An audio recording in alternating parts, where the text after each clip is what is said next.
Todd and Rob in the afternoon. Afternoon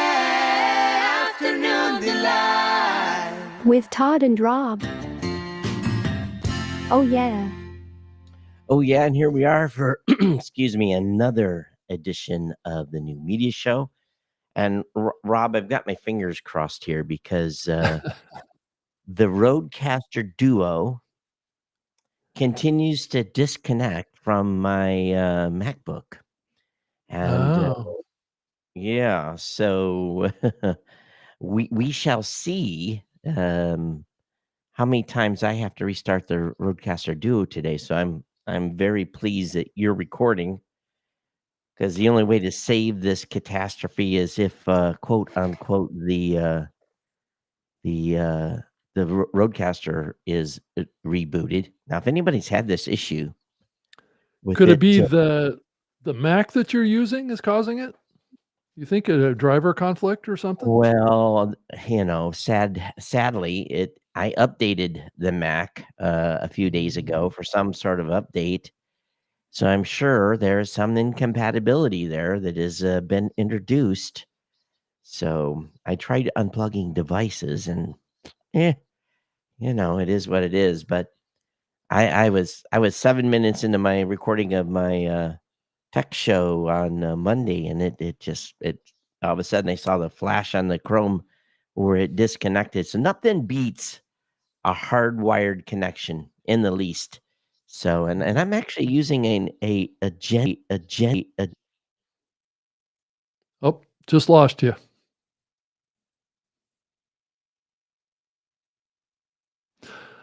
So anyway, we wanted to talk tonight about, Todd gets his audio back going again, about what we saw last night in the presidential election and what it means in the context of what we've been seeing over the last 6 months about how the presidential election has been influenced by the growth and prominence of podcasting and how these presidential candidates have been taking advantage of the opportunity of podcasting. And I think that there's many in the mainstream media and even in the independent media that are increasingly talking about how the online media space, and that would be independent creators, podcasters, are rapidly becoming the dominant medium in the world right now around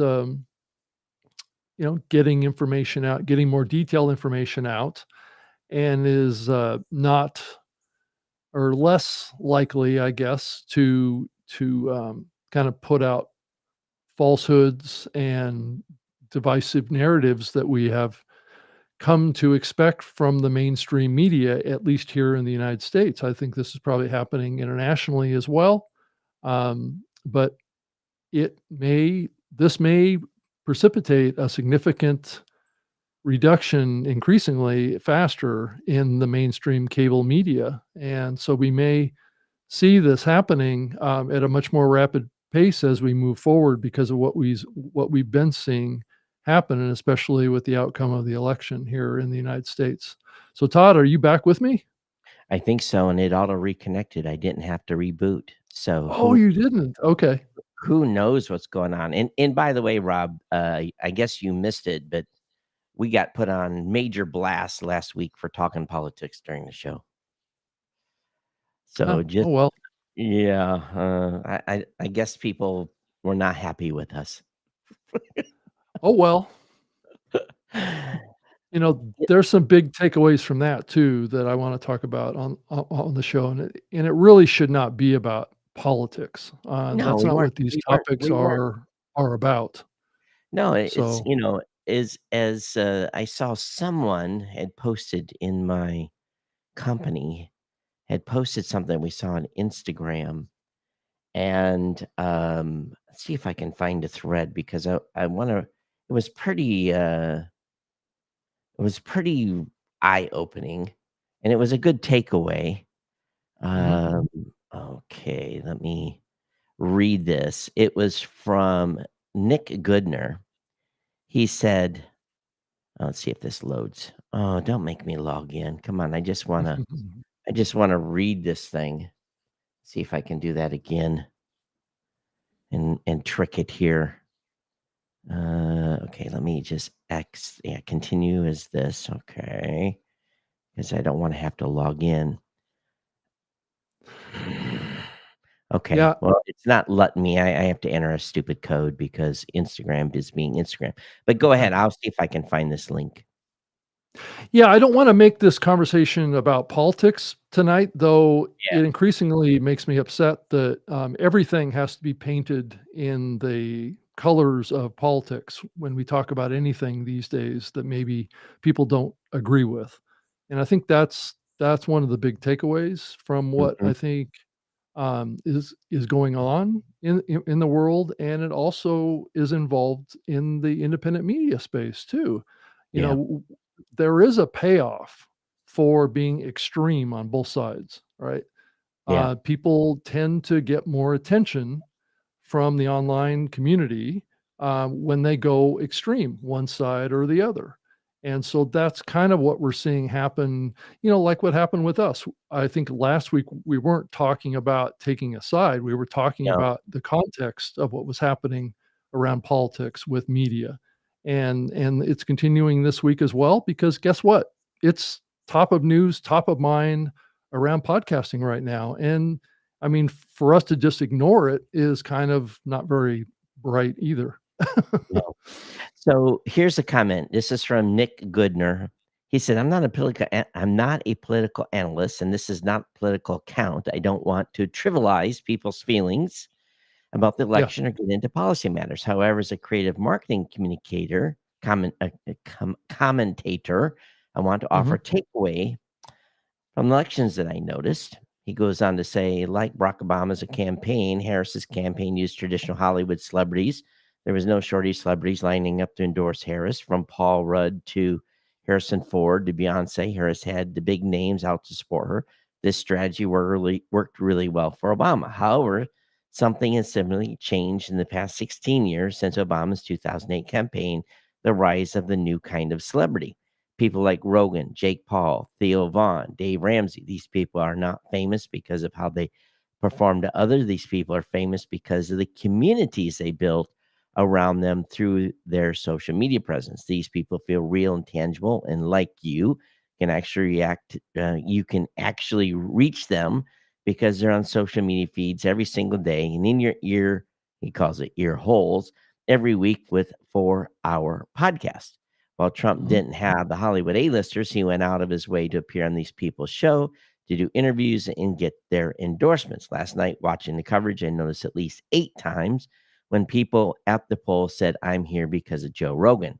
Many of the pundits even talked about Joe Rogan's impact last night, but I didn't hear people say, "I'm here because of Taylor Swift or because of Paul Rudd's in line." Takeaway for all of you budding content creators out there: being famous on Instagram is not like being rich in Monopoly. The influence of showing up online and talking to an audience daily is greater than the influence of performing to an audience occasionally. I'm not saying this is completely why Harris lost and Trump won, but it did have a marginal impact on voters. So I think it goes to the point of a strategy, Mhm. and maybe it leads to some of the things that we're saying here and I contend, and again, this is not at all political. This is just showing the power of this medium Right. is we have this genuine ability to reach people and Right. to connect with them. And we built our communities um, in such a way that why do I still have a GoDaddy sponsorship 19 plus years? I have a GoDaddy sponsorship because I tell my audience, go buy GoDaddy products and services. They respond and they connect to that. Why do I do commentary, and why do we do commentary in this show, and why do we have people listen to this show is because people trust you and I and our commentary and our input.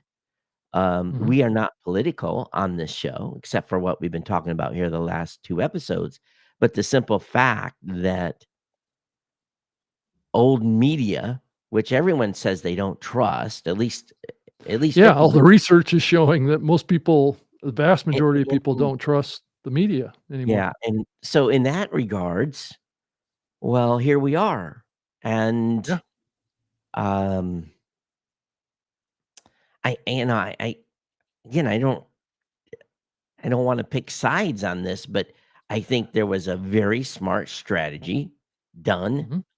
by one campaign to be on social now, again, how much did it move the needle? We talked about Rogan's We don't numbers, really know. We we don't don't really know, know.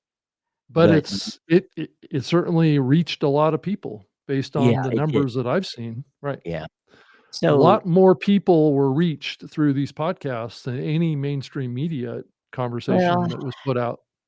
they did Yeah. 16 I think the number was $16 billion in media spend. Well, Uh, that's buying advertising. If you want the most right, inauthentic way of communicating to people, it's by political ads, which I think is kind of a waste of money, to be quite frank with you. I think these long form conversations with the candidates on podcasts gave a much deeper glimpse into who these people are and what their policies are if they talked about their policies than anything that you would get out of mainstream media. I'm sorry, but that's just the facts. I was, because I'm on 12 hours 13 hours opposite right now, Mhm. I woke up and my television set here has I don't know how they do it, but it's free for view. I guess that's the best way to say it, 3,000 channels. And I was able to switch between if and I don't watch mainstream media because or old media because it just gives me stress and Mhm. so but what did I do? I tuned in to some mainstream media shows and I was clicking between like Fox, CNN, MSNBC, um, and really within about an hour, hour and a half, I quit because it was the same SHIT. It's just bashing constantly. Right. So I basically then went on Twitter or Mhm. X and started watching some live streams that were and so I reverted from watching mainstream media 'cause it's just the same disc "Oh, why did this happen? Why did that happen?" Well, people just voted, that's what happened, and Yeah. Right. it is what it is. So, but I can't help, but think that come another election, and, this is good or bad, if you love political content, I just have a funny feeling that those shows are gonna thrive Mhm. in going forward when it comes to well, you look at the Congressional Dish, that's a great podcast, Yeah. that, has been around a long time, and and she can be a little partisan at times, but, it's, who can't, right? And there's a few, political shows out there that have done very, very well. So, I'm sure those Yeah. shows are gonna continue to thrive, and you look at the what is it, Daily Wire, I think that's what they only do, or mostly do, Mhm. is political commentary. So but some people are gonna say, "Oh, I can't trust Daily Wire." So I guess you have to pick your poison on which content that you Yeah. subscribe to. So because is are now let's nothing taken away from those shows, but are they as much of a entertainment show as mainstream media? So we can't just discount that some podcasts are not more politically entertaining, and they're definitely whatever side they lean on, the Daily Wire is definitely a a conservative podcast. Yeah. Well, I think what we're seeing is a form of tribalism, that's happening around media now. So, this is I believe this is why mainstream media has gone in this direction is because controversy and taking a side that can build an audience that has a similar belief structure, Yeah, will build audience. true. Taking a kind of a neutral position, kind of like we try and do on this show, pisses off everybody because we're not taking a side necessarily. There can be things that we say that maybe can be extrude, um, can be interpreted as maybe biased towards one side or the other. But people are hypersensitive to any kind of indication that you might have a little bit of bias in you, and attack the other side for any kind of sign of bias, right? That is different than what that attacker believes. So, that's the kind of toxic environment that we have right now around media. And I don't blame these big, these online outlets like the Daily Wire or um, there's others out there that go the spectrum. I'm just drawing a blank on some of Yeah, the yeah, names of these shows, but there's a reason why these shows take a side. Is because that's how to grow an audience now, because the audience is increasingly being trained to take a side, because if you don't take a side, then you don't have a place, right? yeah. So where do you go if you're not a Democrat or you're not a, a Republican? What do Well, you do? at the same time, and I don't want to spend an hour and a half on this today, and although it's hard not to, is I think people have tribed up for a long, long time, you Yeah. know. Yeah, but So now it's being weaponized against people is the yeah, problem. yeah, Yeah. I've said it on this show before. Before there was any mass media, before I Mhm. even knew the internet probably existed in its infancy when I was a young, still a teenager, really.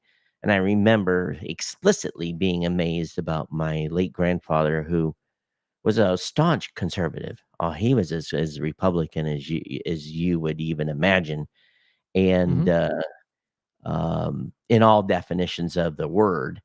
Mhm. And he just loved to be down in his workshop and have someone that rolled in, and he would always just switch to being Democrat. I mean, just flip on his head, and then they would have this debate, and I would just sit back and watch these older men have this uh, deep conversations about things that are going on in the country as they knew it. And let's be kind of honest, it's a little bit rudimentary at that time because, Yeah.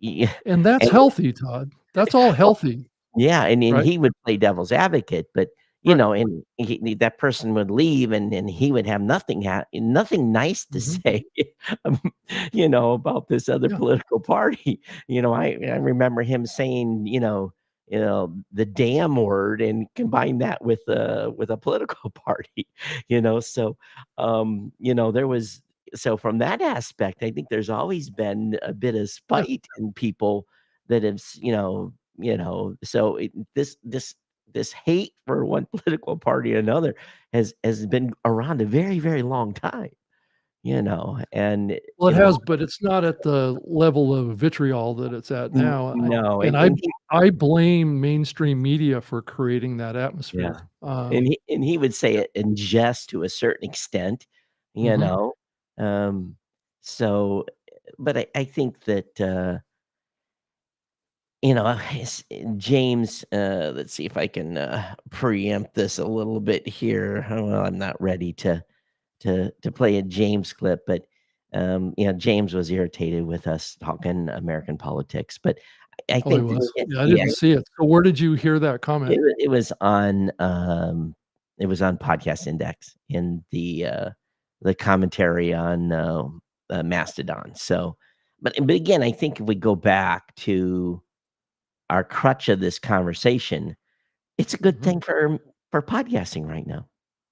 You know, Yeah, I we're think it's the number one, I think, story in the medium right now yeah, is the impact of this medium is changing the world. Um, you know, I don't think there's any way to see it. I It's hard to say what's gonna happen to the legacy media, but I'm increasingly hearing more and more people say that they're in trouble and that they may have to make changes in order to maintain any well, kind of I of a relationship with audience. Well, Right. they got their semi-annual influx of political money, so they've got enough money to carry themselves for another Right. year with political ads.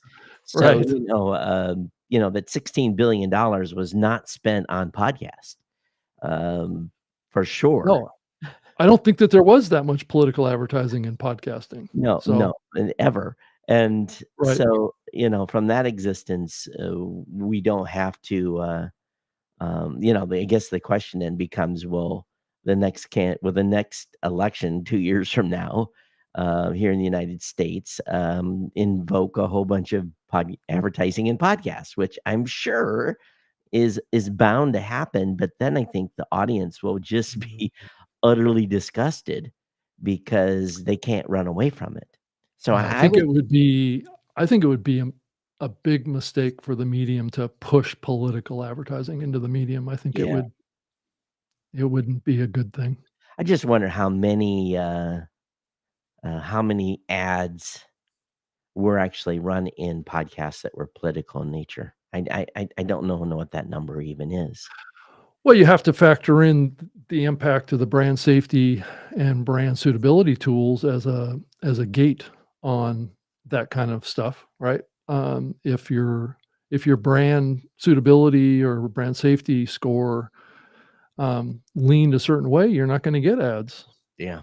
So it's especially from one party or the other. So, you know, as we move into higher content moderation, if that continues, I think the opportunity for advertising in general is going to be less. Yeah. So, There was unfortunately, and I do have a juicy, bit of rumor stuff here.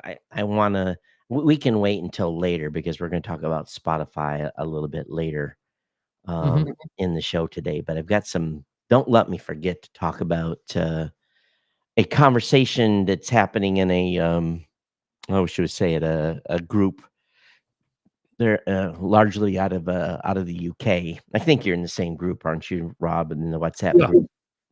yeah, yeah, So, but yeah, so yeah. It was started by the CEO of Hubhopper and myself actually. So, so you 2 were the 2 that started that group. So, right, yeah, yeah, there's been some conversation in there over the last 24 hours that I've got a little bit of a, moment. I guess I won't tease people any longer, but, hmm there was a podcast host, and I won't say who it is, that basically has had to do a fire drill.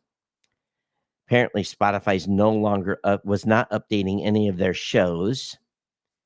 They were using a service to cache their feeds and hmm using built-in compression called Brotli, Brotli, and gzip.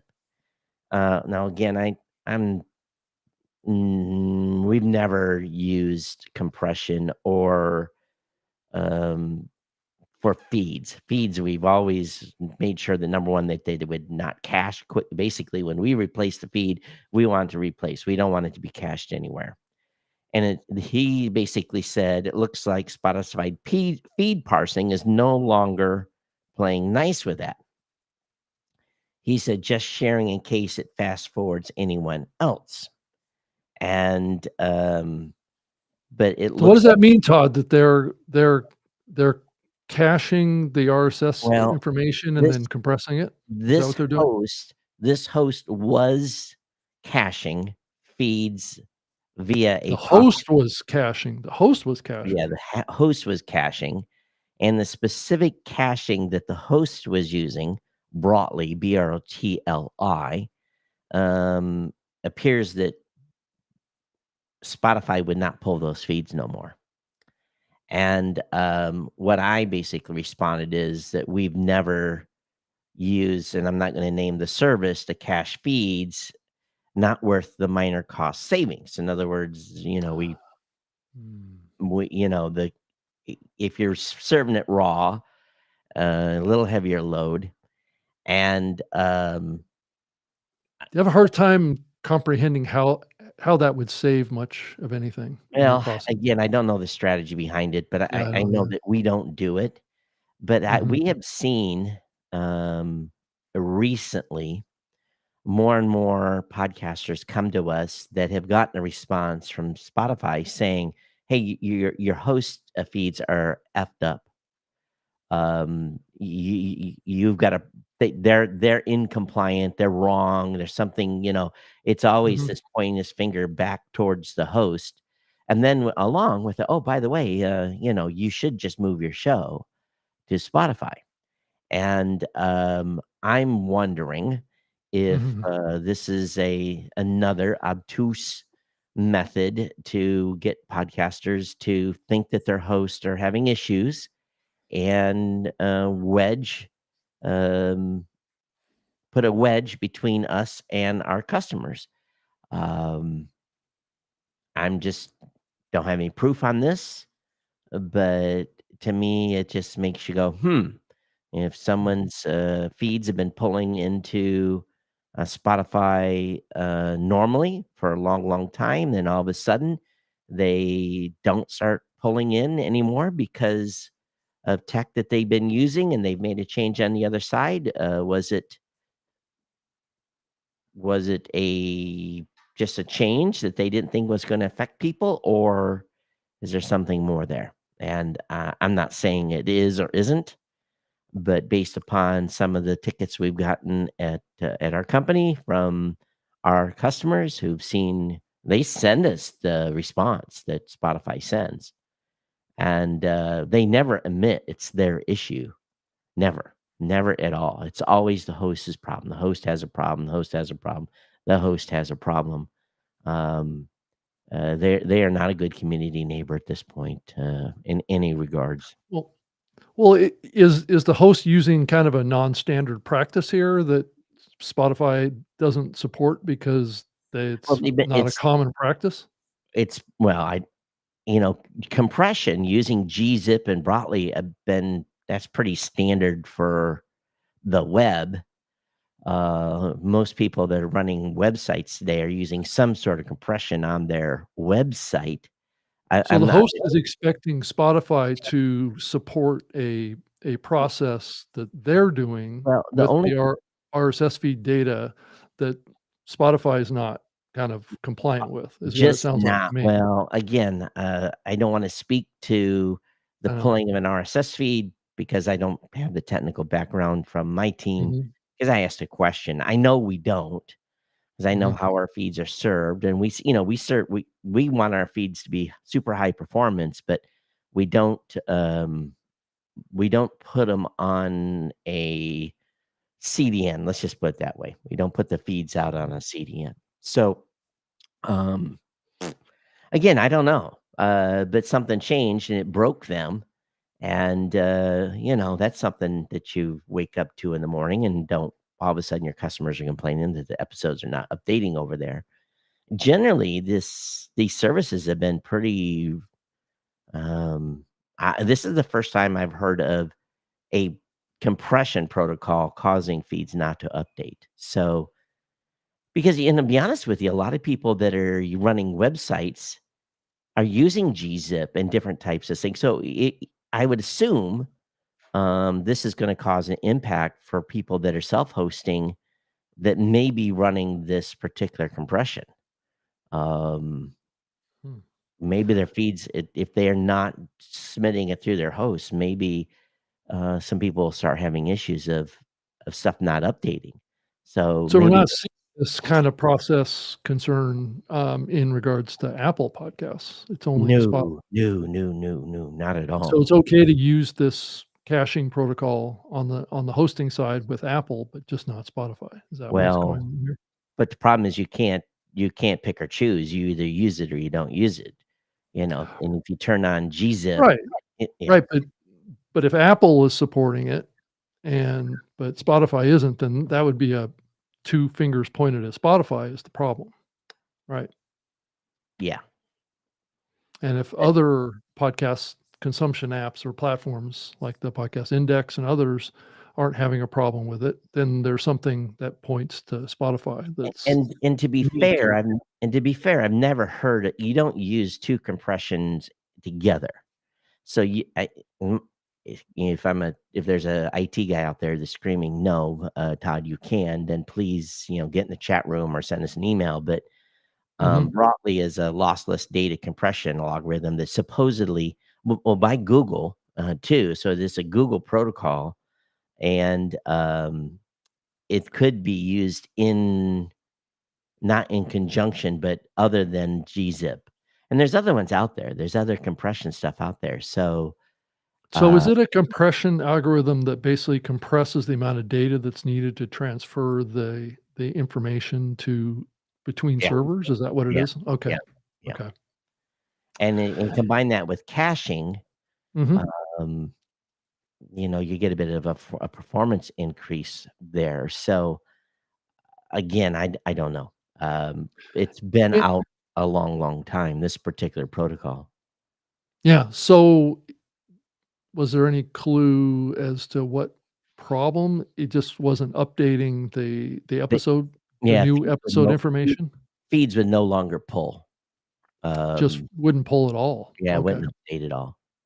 So apparently of course, I've not seen too much commentary since this morning, or Yeah. last night, but he he updated, I think, to gzip, and I think it's working fine. So, Mhm. um, but again, it's this ongoing thing that I have seen on my side where everything is now the host's fault.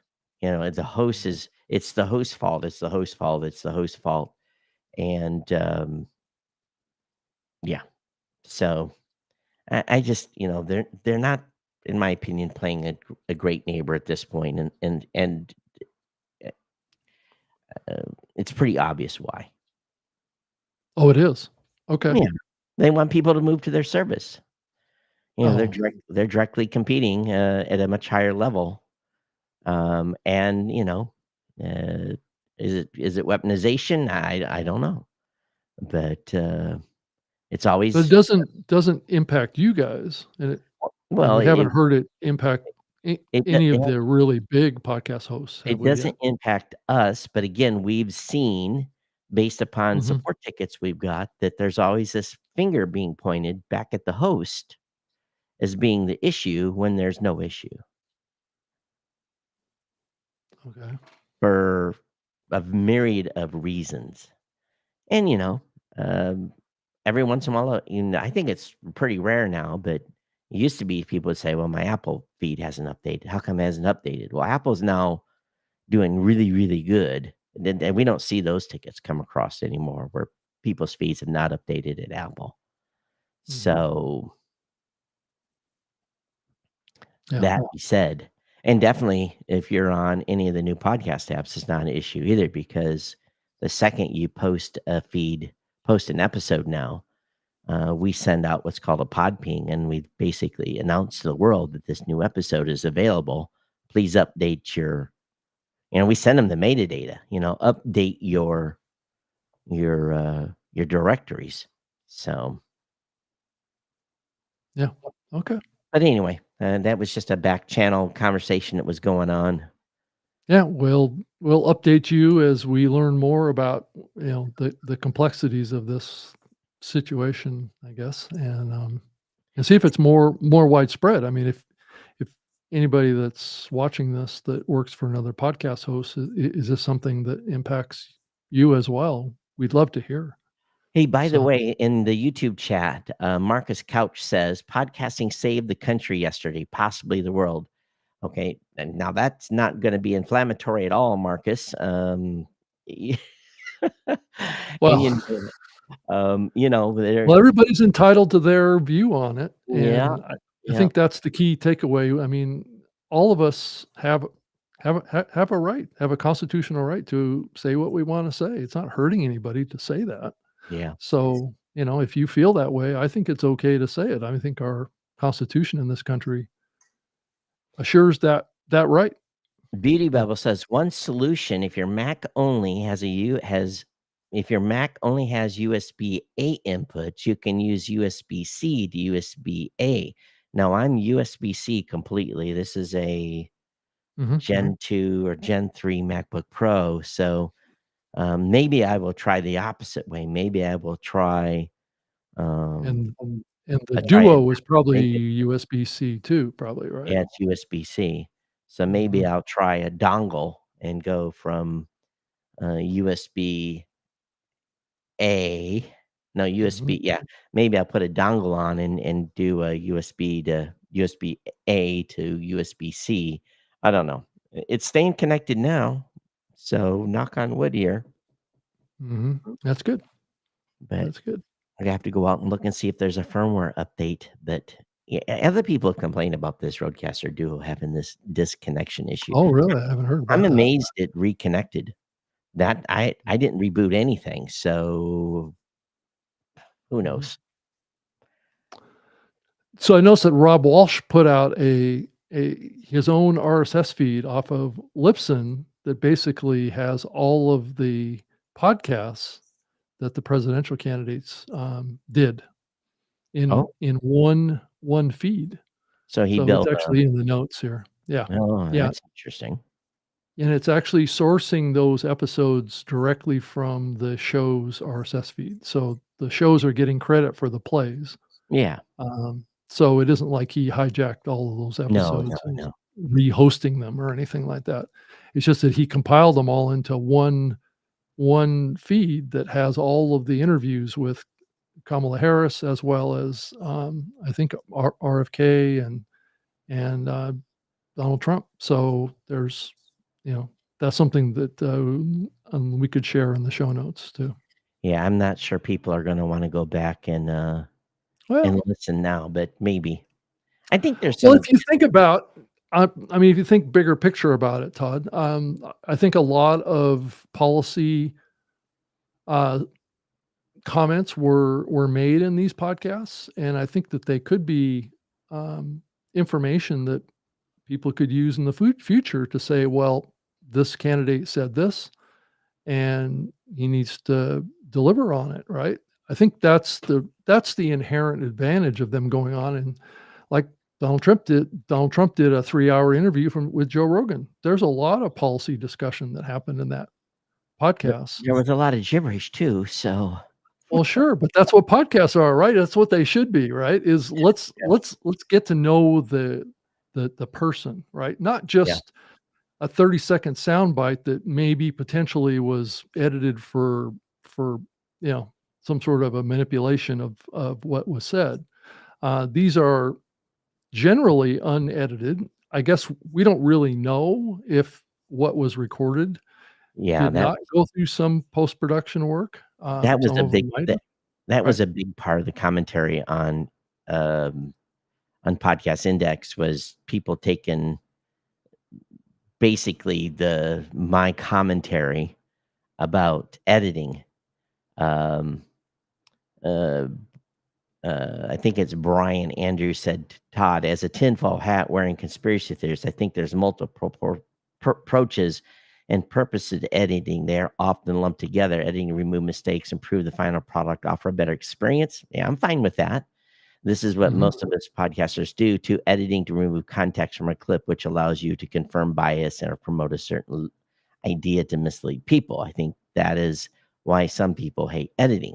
I agree with number one, editing to remove mistakes, improve final product, and offer a better experience. You want to do that? Knock yourself out. That's fantastic. You know, Hours and hours of work, or increasingly, people are using, tools like Descript and other yeah. ones And to Dave do some of Slucker that. said a while back, I started adding a blooper reel to the end of my shows. Not every time, but if I flubbed in a funny way, the main reason was to prove that as ramshackle as a show is, I actually do edit the effing thing. Evo says, I don't understand the disdain to editing. I don't have a disdain to editing. Everyone took that the wrong way the last podcast. I have a disdain to removing context. That's what I Well have a disdain for. well, Todd, I think you've been pretty clear over many years that you don't believe in editing at all. If you Well, c well, I mean, for unless me, it's just like trimming the ends, right? for me, Right. for me, myself, I, and you, because you're forced because I produce the show that I don't edit. So, when you edit, Okay. you shrink the show. I see I what you do. do. You edit. So it's a personal preference. It is. It is, And and there's pluses and minuses to it, out there that, you can trim out a lot of filler words that are said and save people time too. There's a wide spectrum of opinion on this topic, right? That I don't think any thought is probably wrong. I do object to over editing. yeah, yeah, There's no question, but I think you have to use these editing tools, these AI editing tools, with a certain amount of caution to some degree. yeah, At the beginning when I started to use them, I think I over edited, but over time I've kind of backed off from it yeah. and kind of set the settings to be a little lighter on the edits. Mark, So, yeah, go ahead. yeah. Mark Stedman said, I saw my doc about high blood pressure this week. She prescribed removing the media show from my queue. Instant improvement. So again, Well, okay. and then James I says, wouldn't say this is a hotly partisan political no. podcast. It certainly is not. Yeah, So there's so many others out there that are much more hot than we are. James says, I wonder whether Todd is aware that editing podcasts isn't just done to misrepresent guests. It's most often done to make a better podcast.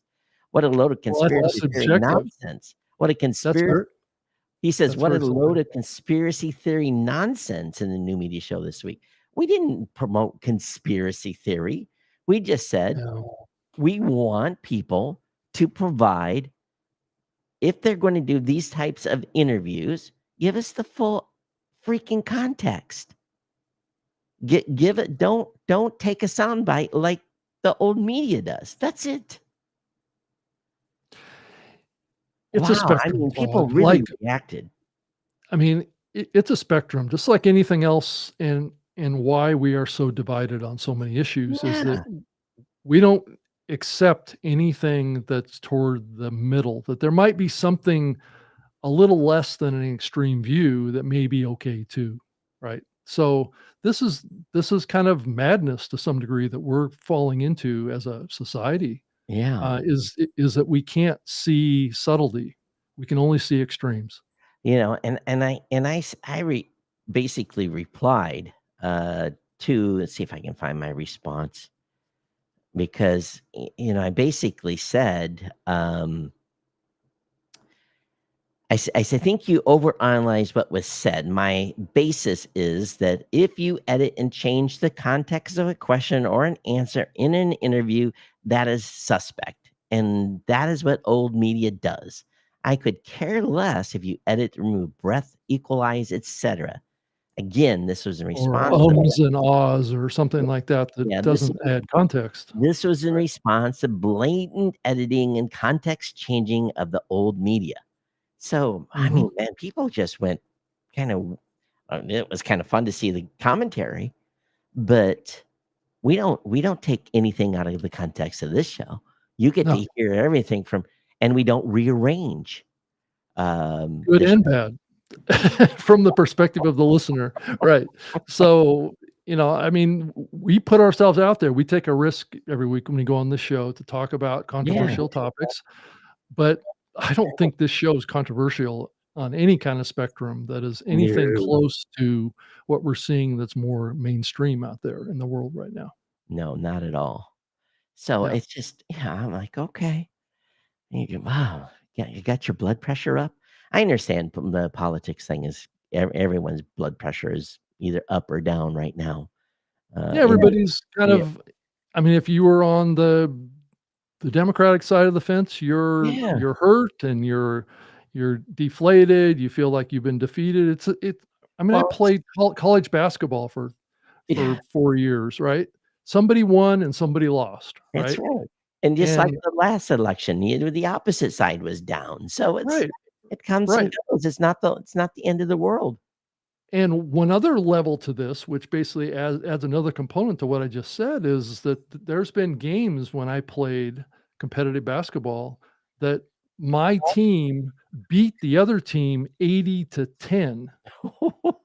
And I was embarrassed by that because Right, I right. could I had compassion for the other side Yeah, and how that would make them feel. yeah. But I scored like 25 points in that game or something like that. So I contributed 25 out of the 80 points to the win for my team, right? But And I felt really bad for the team we beat because they only made 5 shots the whole game.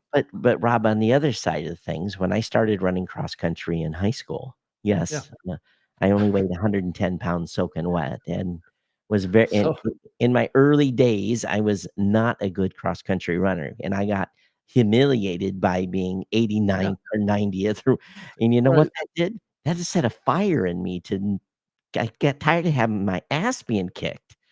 And I Mhm. worked harder, and then I started setting state records, and I wasn't Yeah, I wasn't 89th, I was 1st.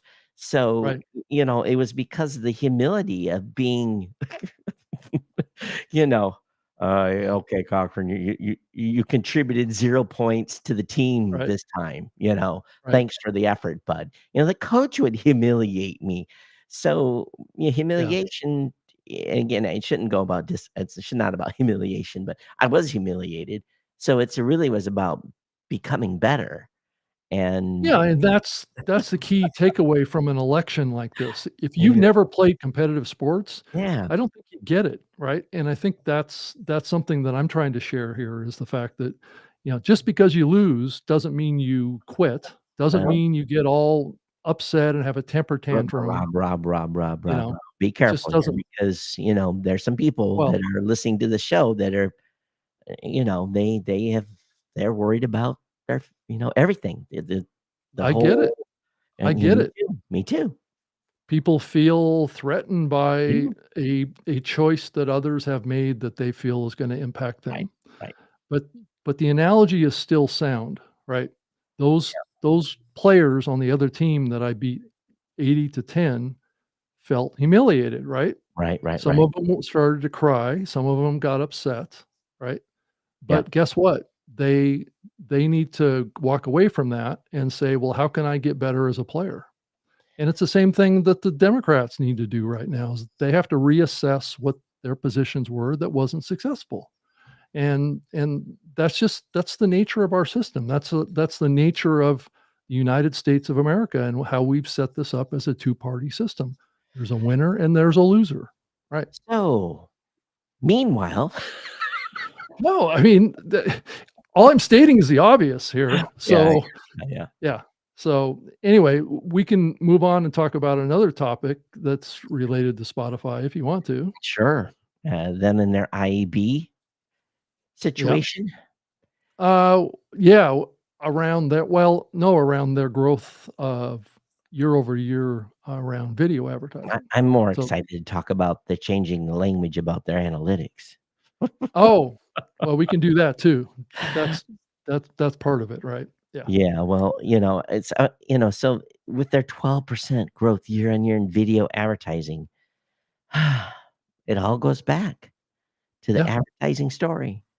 Yeah. Um, It says that the video ads accounted for 20% of all their digital ads. okay, great. I mean, it's not a huge chunk of it yet, but But the thing is, they're are podcasters being rewarded for that? No. Are they getting a piece of that? No. A small mhm, percentage, 400 shows are. That's it. Are getting a piece yeah, of that advertising. So the rest of the podcasters are, thank you very much for yeah, putting your content up there and letting us monetize around it. So mhm, same thing with YouTube. So yeah, 20% of all digital ads. Well, it was still only 20%, considering yeah. they are an audio primary platform.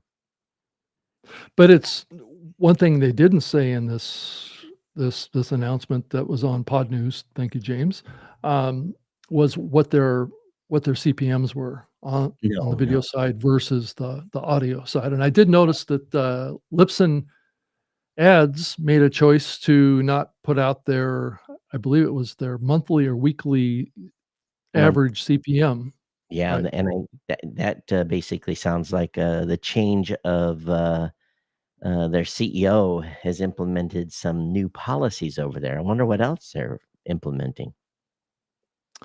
Well, I I wonder if it's not a good story. Oh, Usually a company makes a change like that when the information that's being disclosed is probably not as favorable well, as it was when they started. when you have other entities advertising $70 CPMs and that kind of stuff, then, it's probably not a good story when you're at 22 or 23. But in reality, the $70 CPM is probably only for a select few, select announcements. I can spin anything 25 ways to Sunday. I remember having that. And again, I've talked about this for years. The guy that got $20,000, um, huge amounts of money for reaching um, neurosurgeons. His per episode CPM was incredible. I could cherry pick and say, yeah, I had 150 deals at $20 CPM and one deal at 20,000, and I do the math on that, and boy, oh boy, that if I average that out, I could say my average CPM was $800 or something like that. So you can spin any number you want. Um, Well, that Todd, also, I believe, and I, it, if I was at Lipson, I probably wouldn't have been in favor of doing what they did to begin with, putting out a number like that, because what you're mhm, doing is you're setting a baseline for right, buyers, right, right. and it's more difficult to pitch higher CPMs to buyers if you're publicly putting out what the average is. Yeah. Now we So, got a we got a comment last week. Let me see if I can turn this off from Brian. He sent 1,701 sats. He says maybe it's my tinfoil hat moment, but I think, and this is regarding streaming. Maybe it's uh, my tinfoil hat moment, but I think the real driver behind the industry push towards streaming is about unskippable ads. I think the other stuff is potentially true and tangible, but the real reason we could make the case that it's partially metrics, but I think it's just semantics. I think it's unskippable ads, and I would agree with Brian that it's the chase of the almighty dollar for the push. And we said that in the last show that we felt that this desire is all about the money. So it yeah. goes back to the 95% of the other podcasts out there could give two craps whether it was delivered via down. Well, I believe. Well, the problem with having it only as a stream is then you can't listen on an airplane. So that and it defeats the purpose of being off grid with your podcast. But people Well, claim they don't. Todd, some platforms will cache episodes even though they're streaming. They can cache. This is Oh, what, I've never seen uh that. well, that's what, Really? YouTube has the ability to do that, Well, where no. Well, they have the ability to. You have to to manually. i- yeah. Yeah. No, that's what I'm Input. talking about. So if you know that you wanna listen to an episode on the airplane and you're not gonna have internet access, you can click a button in the YouTube app that will download But it to your local but I device. think what they're downloading there is probably a different type of file, an Right. MP4, M4A. You're not getting a true stream at that point. No, you're So not. I mean, you're getting it so you can play back when you're not online. So yeah, so that's the difference here, and then this whole comment about, not being able to skip ads is because when you're a stream, you're only delivering as much data to the yeah. player as the player is able to play. And you're not. So, And does Spotify support a skip 30 seconds? I don't think they do. I don't think I don't know, I YouTube does haven't either. looked. Yeah, I don't think so. But Yeah, I don't I think think you can skip, right. the bigger Well piece on this. Go ahead. well, on YouTube, they do have the ability to you can, skip an ad after it plays for Oh a yeah, yeah, short yeah, period of time, like 5 yeah, seconds or that kind of yeah. thing. Some There's you can. usually a button at the Yeah, bottom that says skip. Yeah, and not all ads now are skippable over there. But here's yeah. the thing that's kind of curious when it's in regards to the IB stuff. Spotify appears to quietly change its language about its analytics, dropping the claim this definition of streams aligns with the IEB definition of a download. Specifically, Spotify states the streams are not deduplicated by unique listeners. See, that's very important. In other words, you can listen 3 times to episode from the same device and you'd count 3 streams, but it would be 1 IB download. So, they're able to step on the pedal here. You get more money out of their ads, just like another podcasting company has been very famous for. The That takes me back to an earlier time, Todd. Yes, Doesn't it yes, to you? yes, it does. And a listener in Spotify is deduplicated through the life of your podcast. A listener, according to IB guideline, works very Oh, different. really? Interesting. Uh-huh. A listener is deduplicated. Well, they got the listener data, so they can deduplicate. But the They question can, is, but do they? yeah, the question is, do they? And Yeah. we're going through our current recertification right now. We did our first 90 minutes with the team, and we're going to be doing another 90 minutes with them when they dig through our code, and hopefully we'll get requalified before the end of the year. But we're in process right now, at least with the auditors. So I can guarantee you that Blueberry is you know adhering to spec. Yeah, so just to kind of paint a little bit broader picture on this whole thing of deduplicated concepts here with the play 3 times and each one of it gets counted as a full play. In the early days of podcasting, and Todd, correct me if I'm saying this right, each request for an episode from Apple Podcasts made 6 different pings on the server that at one point in time people were counting. That's not I think it was exact. 6. I Well, thought you're used to your prior employer. Um, well well, yeah, I'm not saying that everybody was supporting that, but that was a practice that I was don't know if it was touching what 6 times, but there was situations going on where was at least 3 maybe or the 4 times. maybe the audio file was sampled to make sure to check the file size, and then the initiation of the download would happen. So, there was There was some of back that. and forth pinging that was going on. In the It early was days before 2008, we right. measured everything, Rob. Didn't matter if it was I a know. bot. I mean, it Todd, I was think they called that a hit. Didn't they call that a hit back then? yeah, it was pretty much a hit counter.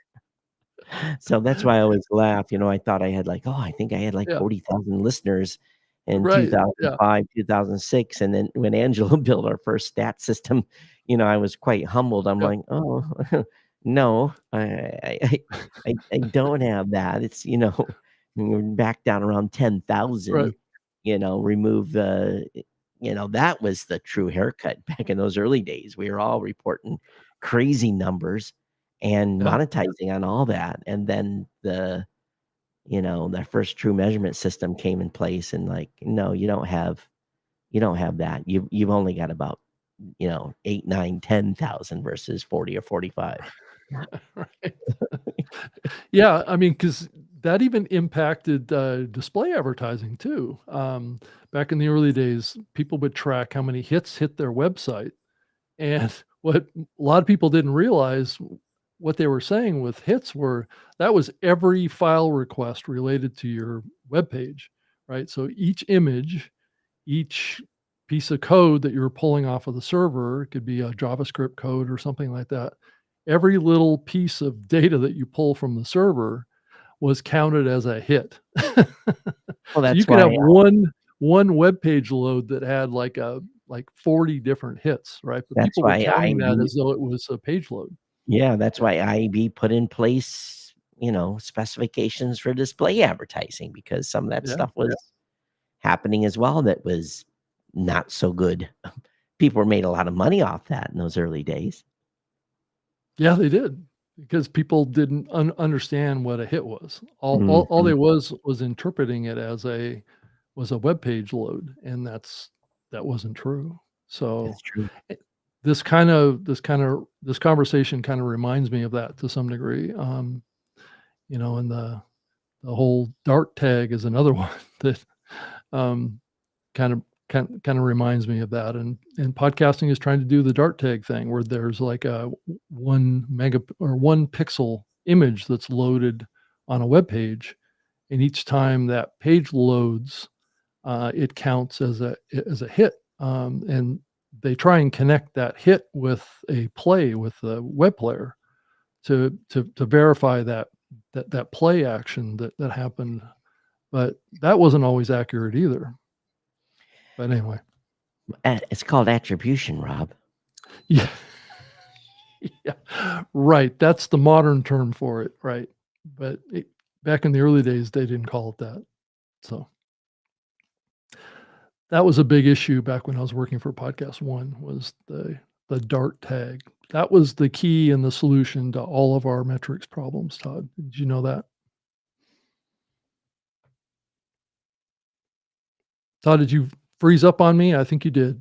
So hopefully you'll come back and join me here. We can keep diving further into getting into trouble. So there's all sorts of topics that are coming top of mind again as the industry moves increasingly towards commercialization. And that's where a lot of these conversations are stemming from, is the interest of the podcast community to really drill down and focus on commercialization and monetization as a key driver to this. It looks like I've lost Todd completely now. So hopefully he'll jump back in here in a second.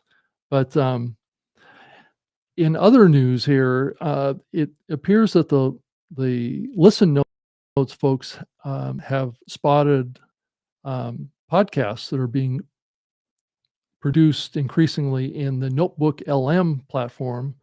That's the Google platform that enables podcasters to create podcasts that use AI to do the voice work of a particular podcast, and has concluded that there are 1,781 podcasts that are being created in the Google Notebook LM platform.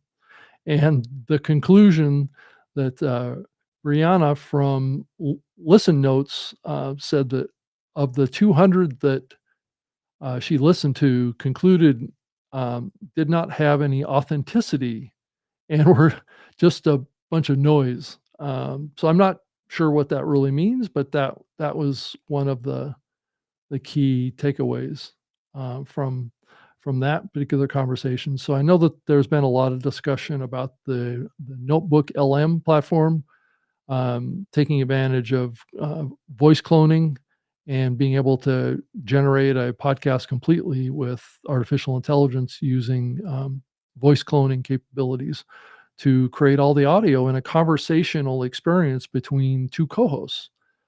So that's just another example of where we're at, moving down the path towards AI having a more significant impact on podcast production and publishing. Is increasingly we're going to see these type of platforms come into play and people utilizing them, and then we start pushing this envelope around what's good content. Do we trust anything that comes out of a platform like this? And will it need to be flagged as AI generated? And I think increasingly the opinion of that is that it needs to be identified as an AI created piece of content. And that will immediately minimize its success. There's no question. So the pushback to this move towards AI generated content is happening already.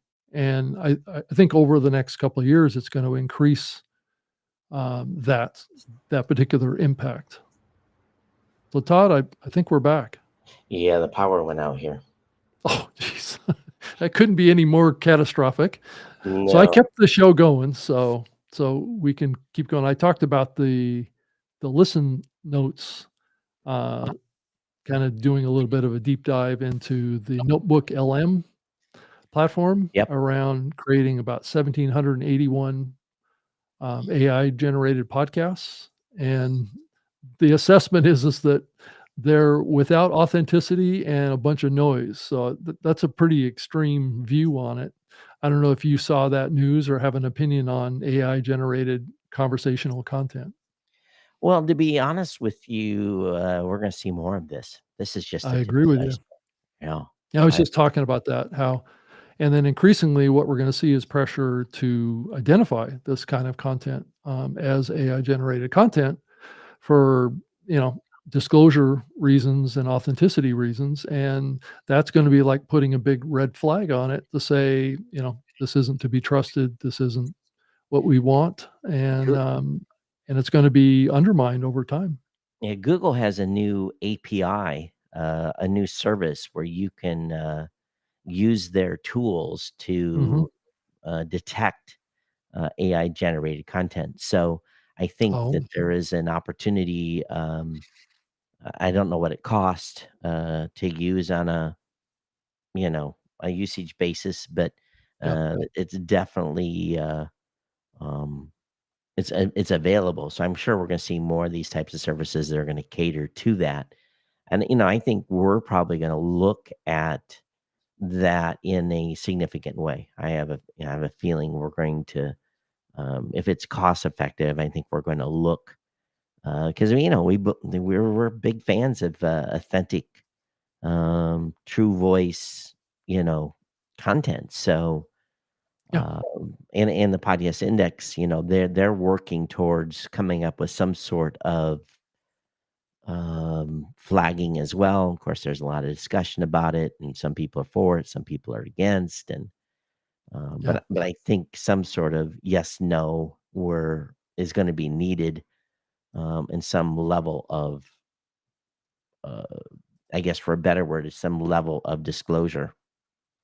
yeah, yeah, I think it's inevitable that that's gonna be the result of that, because it's the same thing that happened to Google back in the early days of their page advertising that they had, their AdWords stuff that they were doing, and they had to flag it as a sponsored link, right? It's the Right. same I think it's the same thing that's gonna happen, and that is gonna leave the opportunity for human podcasters to still carve out a niche, Yep. and it's not gonna replace us, I don't think.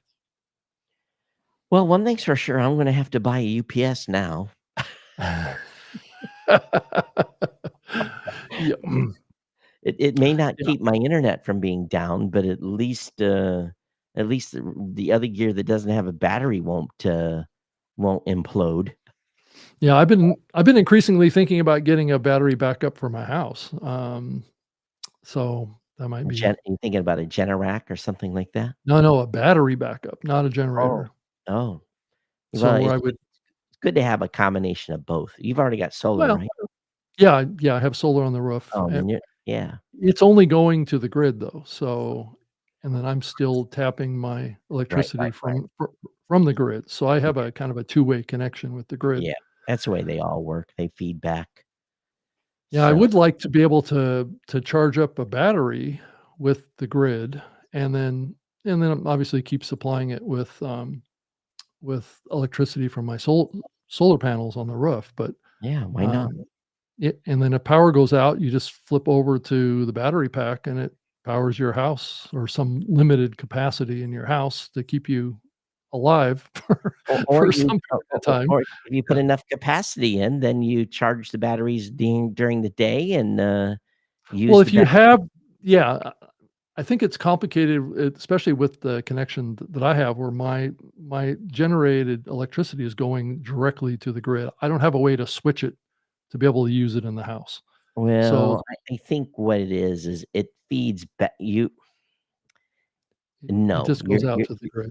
Yeah. here's the thing, your solar panels are not capable of the load unless it goes through a box, Right. and you have to have that box in between, so, you Yeah, I have know to be able to switch between yeah, pushing it out to the grid or using it in my own internal infrastructure. and So if you're getting a good price, if you're getting one for one with um, your net metering, you mhm. definitely, don't need to at this point, worry about that, but if you add the battery piece, then you'll be able to have charge the the battery. I could charge charge the the battery battery and run your for house off the battery. Yeah. yeah, and I was looking at, options to be able to do the same thing with my Tesla car Mm, because it's got a huge battery pack in sure, there, sure. And again, you need and I don't know what it's called, but there's a converter that will support the load, the well, amperage load. the model year Tesla Model 3 that I have doesn't support, tapping into the vehicle Oh, that's interesting. Hmm. for that. The only vehicle that Tesla has right now that has that ability is the Cybertruck. Well, based upon the what happened in the election, 50% of the country's probably not going to be buying Teslas. So you might get a good deal on a new Tesla here soon, Rob. Well, Todd, I think you may be a little off the mark on that. I don't know if you saw what happened to Tesla stock today, but it went up 15%. Well, there's a reason for that. Well, I The know pro- there's a reason for that, and yeah, it's the not that problem Tesla is not gonna sell cars or keep it's becoming it, more and more profitable. it's the tariff that is Well forthcoming.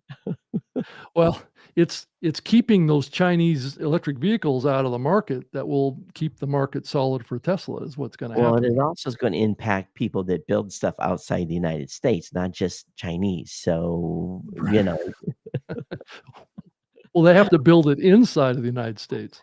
well, So, and that's that's a topic that we haven't really talked about is that, if if, what changes are we going to see in the landscape, with the Donald Trump administration, right? but Rob, this is not a political show, so I know.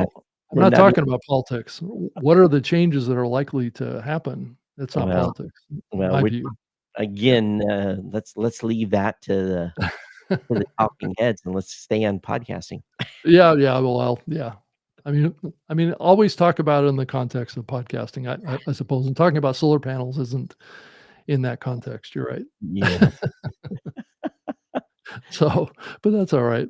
I mean, You you know talk about your UPS power supply, so I can talk Yeah, about yeah, aluminum solar yeah. panels. I'm sorry, and we let ourselves into that path. Right. Um, the one thing that I will say though, um, for sure is, um, the the I think it's a great time to be a podcaster. I think this is, again, huge opportunities. We're still seeing a lull in the number of new podcasters that are creating content. I think Mhm. it's a great time to create a new show if you're an existing podcaster and you've been thinking about one, because we really are the influx of new shows still continues to be very, very low. And I'm going to be curious to see what happens in regards to the AKA podcast economy here over the next few months to start to see if people start investing in shows, or if there's more pullback or where it's going to, what will happen. Um, I think we're going to see a temporary increase in people that creating podcasts, specifically because of what happened over the past month. I think that'll give people an interest to say, "Hey, I can have a voice here." So we'll see. Um, there could be a bit of a rippling effect here that could cause a flux of new shows.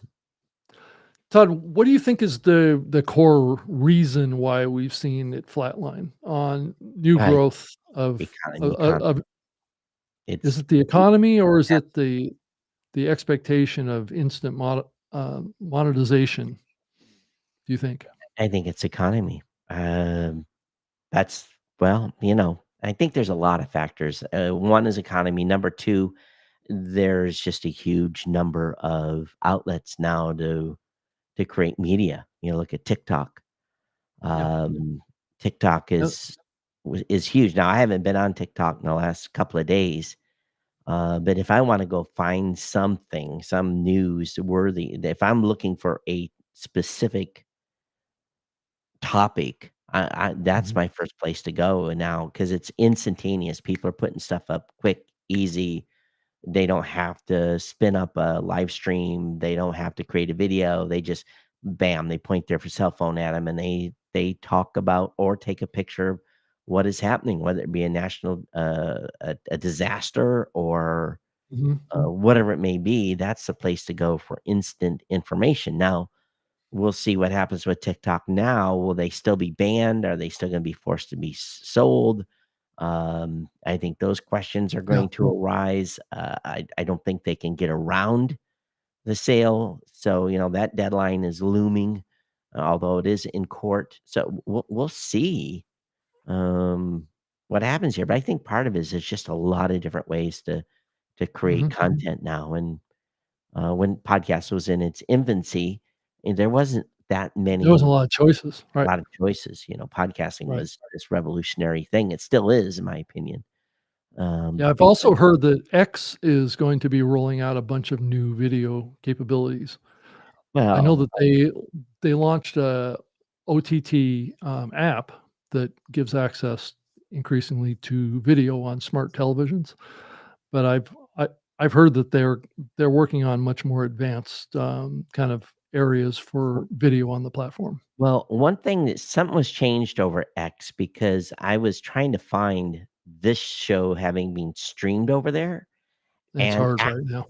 after you stream, when you're live, it's in your feed, but as soon as you stop the stream, it no longer shows up in your Yeah, it's a link to yeah, your post, right. to your Yeah, post. There's no so more it goes to another page. And I yeah, think that's a clue to the direction that X is gonna go down, is that I believe it's gonna be a separate area in the platform for video. yeah. And It's they're already setting it up to be that way. Yeah. now our views on Twitter seem to or X have seemed to not dropped off, but I think it's because of the live nature. When we're live, people find it, they stop. But once you're done, then we don't see accumulation of new views. Yeah, So because it's more buried right now. And so right, I think what they have to do is they have to create a new area in the app yeah. for videos Hey, for each of their creators. we did have some people, and I'm remiss in my hosting duties here. Anita said, "Good morning, gentlemen." Earlier, Felix said, "Hi, Todd." Hi, and then hi, Rob. So we did get some comments that come in earlier. So I apologize for not putting Hi, those up. Felix. And yeah, so I'm just waiting Yeah. for the ball to drop here. I'm waiting for the power to come back on and for my lights to blink again as they switch over to the grid. So if I disappear Oh. again, So you think that you're on backup power right oh, now? I know I'm on backup power right now. I heard the startup of the generator. Oh, okay. So so you're on a short leash here, aren't you? Well, they got a generator runs the whole building, but, at what point does the real power come back? And they don't have a very smooth transition here back to regular juice. Yeah, You go black for a second, and then things come back on. So, got it. but alright. Anyway, anything Right. else of thought for the past week? I think people have been we've even seen our support tickets slow down a little bit. So I think, I people think have people were pretty distracted by the election, yeah. that was going on. So hopefully things will get back to normal. Yeah, and again, I'm curious to see what happens with business as well, and whether or not things start doing an uptick, and if we see an increase in, AKA, new creators. Mhm. Yeah, It'd be good absolutely. to see, with the stock market being way up like it is right now. Oh, I cashed Um, out some Bitcoin, by the way. I did that this morning. I saw yeah, I have some Bitcoin too, and it went up to what, 74K. 70 70 no, it was up to like 76. Oh, so I bounced, some Bitcoin at 74K. I doubled my money. I didn't cash all the way out, but I took some profits. Yeah, I still have all my holdings in there, I haven't pulled it out, but So I did have, oh, we did I talk about yeah, I talked about this already. Hey, do appreciate everyone that's been, streaming the show.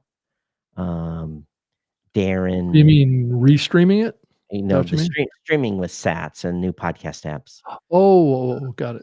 Papa Okay. PhD, and a number of folks have been streaming the show with Sats. We definitely appreciate it. So make sure you check your Get Alby account, Rob, on because it's some folks are streaming at 100 Sats a minute, some at 20, Mhm. 10. So I definitely appreciate when people Yeah, I stream. popped into it, I think it was last week. I've got a f I've got a few million sats in there, so that's Well, good. good. Yeah. A few million sats right now is, I think a million sats is like, 12 or $1,300 at this point. Wow. So, yeah, I was actually looking at my balance on that side too this morning, and, yeah, I've got a significant holding of sats as well. Mhm. But, It adds up. hopefully that situation will kinda get improved here soon on the value for value piece where, they've been working on some new tech. I've got holdings in two different accounts, and I was actually trying to transfer out some of the sats from the Alby account into my other one that has more of the Bitcoin in it, and I found it difficult to transfer between platforms. So, but anyway, looks like I lost you again, Todd. The power went out.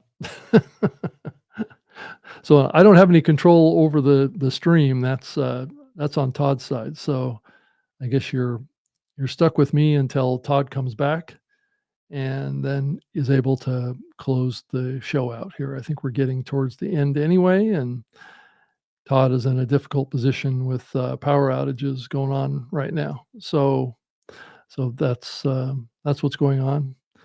I've got a new episode of my podcast tip show that's coming up later this week, actually. Well, tomorrow night. I haven't set the live episode quite yet in YouTube and my other platforms as well, like LinkedIn and things like that. I'm still using the StreamYard platform to do that show and put it out as an audio and video podcast. It's hosted currently on Blueberry, and so I'm enjoying doing that show, talking in detail about giving podcast tips every week. Last week I talked about creating compelling cover art, and I've been really playing around a lot with the cover art stuff with podcasting as well as doing it for YouTube, and it's an interesting blend between the two, and I'm trying to blend them into one experience. So what I do on YouTube is the same as what I'm doing in my podcast. So um, it's a different size configuration. The podcast is square, obviously, and the YouTube side is 16 by 9 rectangular images, and so you kind of have to play with it. And I found that the Canva platform is really good at doing that. Well, So Rob, Todd, you're back. there was the instant blink. Uh, It took you down. took me out. So yeah, we'll get something on order here, and I don't know if it's going to save the internet, but it'll save all the other stuff from disconnecting. But anyway, so you're talking about your. I don't know. I heard tail end of what you were talking about. So I was talking about my podcast tip show that I'm doing every Thursday night. So and I was talking about cover art images in last week's episode. okay. So trying to walk this line between thumbnails for YouTube and podcast art, and what you need to do with that. Well, you didn't make any YouTube art today for us, so I actually. I did. I just didn't have time to send it to Okay. you. So You want me to send it to you? well, Yeah. yes, please. So I Okay. created my own with Chat GPT. So Got it. it wasn't too bad, but it's not the art that you produce. So That's true. That's true. Yeah. I make all that in Canva. So then I have a template that I just update. So yeah, it makes makes it sense. pretty simple. Right. Yeah, once you get the template set up, it makes it easier, right? Yeah. Totally. Totally. And there's lots of effects and ways that you can strip out backgrounds from bringing guest, profile shots into your album art. It makes it really simple to do it. A lot easier than Photoshop. Let's put it that way. Well, And we're almost Anyway, did you want to wrap it up? yeah. And before I get hammered again here with a Another power outage, another right? power outage. Hey everyone, thanks for being here. And it's been kind of a weird show for me at That's least. a weird show. It's a little mix of politics, a little mix of this, and a little mix of that. I might Always have a good recording because you stayed online the whole time, so Restream didn't disconnect. So right, it I'm kept going. cross my Yeah, fingers here that I've got good audio and video. But yeah, so I have a good capture of it too oh, here. what happened? Oh, I think you lost the audio this time. Todd, you're falling apart. It's the disadvantage of doing a show remotely where you haven't, had the time to drill it down, right? Oh, Todd, you're still not back. So, It's not that I'm you not drilled down. It's the stupid thing keeps disconnecting. So, yeah. oh And my, that's gonna happen to equipment, you know. I mean, who knows? I've had my Rodecaster here for a few years now, so, it's probably due to start falling apart on me. now this is a new one, so it shouldn't. But I've got this Oh, other, it's oh, that's right, it's a Duo, right? yeah. Yeah. But I've got this Roadcaster video here. I might have to just use that. We'll see if Yeah, it makes any difference. But yeah, it's got a lot of the same capability, yeah. right? Anyway, as I was saying before, technology Rudely. rudely bent me over here. Um, newmediashow.com/live. Of course, where our X account is at NMS Podcast. So definitely check that out. I'm Todd at blueberry.com, at Geek News on X, or at Geek News at geeknews.chat on Mastodon. Rob? Yeah, I can be found on email as well. robgreenlee@gmail.com is a great way to place, or a great pathway if you want to send us a message or a comment or a question or something like that. And I also have an X account at Rob Greenlee as well, and LinkedIn, um, uh, and under the name Rob Greenlee. And then I have a YouTube account too at Rob Greenlee. So I have lots of content up there. And if you've been following our video content today, there's a QR code up in the top right hand of the screen Yeah, I that see will that. allow you to follow the podcast um, through your most favorite modern podcast app. Um, Oh, yeah, so definitely take advantage of that if you watch the video. And I'm going to shut us off here before the power bounces once again. okay. So thanks everyone for being here. We'll see you next week. Power and internet connection and USB connections provided. So thanks everyone. We'll see you next time. All right. Bye, everybody.